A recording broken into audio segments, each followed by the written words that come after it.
আজকে আমি একটু গেছিলাম সর্বমঙ্গলা মন্দিরে। আসলে আজকে আমাদের মানে আমার ঠাকুমা শাশুড়ির মৃত্যুবার্ষিকীর জন্য তো আমার এক জেঠুর মেয়ে, মানে জেঠুই, মেজো জেঠু, তো উনি ব্যবস্থা মেজো জেঠু নেই, তো মেজো জেঠিমা উনি ব্যবস্থা করেছিলেন ঠাকুরের ভোগ খাওয়ানোর জন্য সবাইকে। তো আমরা সেই উপলক্ষেই গেছিলাম। তো ভাবলাম যাচ্ছি যখন মন্দিরে অনেক দিন পর, তো একটু পুজো দিয়ে আসি। তো আমরা পুজো দিতে এসেছিলাম, আমি একটু পুজো দিলাম। তো ভাবলাম একটু পুজো দিয়ে নিই, এখানে তো সহজে আসা হয় না। আর মাঝে মাঝে এই যে আমাদের মন্দিরের তো পুজো টুজো দেওয়ার পর, তো দেখো মন্দিরের চারিপাশটা আমি তোমাকে ঘুরে দেখাচ্ছি। মন্দিরটা আমার খুব ভালো লাগে। আমি বিয়ের আগের থেকে এখানে পুজো দিই, আমি আর আমার হাজব্যান্ড, তো দুজন মিলেই এসে পুজো দিই। এ দেখো সবাই পুজো টুজো দিয়ে এখানে সবাই দর্শন করছে মায়ের।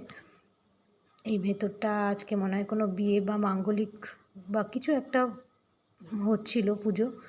তো তখন আমরা ছিলাম না, অবশ্য আমরা তারপরেই এসেছি। এ দেখো এই পেছনটা হচ্ছে শিবের মন্দির, আর এখানে সবাই ধূপকাঠি মোম সবাই এখানটা জ্বালিয়ে দেয় ঠাকুরকে দেখানোর পর, মাকে। তো মাকে দেখানোর পর এখানে সবাই, এখানে প্রণামী বাক্স আছে, পেছনটাতে একটা মন্দির আছে। মন্দিরটা অনেকটাই বড়, যে এখানে একটা মন্দির, এই মন্দিরটাতে হচ্ছে শিবের মন্দির। তো এই পেছনটা হচ্ছে, আর এটা হচ্ছে মায়ের মন্দির যেখানে আমরা সবাই পুজো দিই। আর ওই যেটা তোমরা সামনে দেখছো, এখানটাতে সবাইকে ভোগ খাওয়ানো হয়, সবাই বসে এই জায়গাটাতে ভোগ খায়। তখন ভোগ টোগ খাওয়ার পর সবাই একটু বসে আড্ডা মারছিলাম।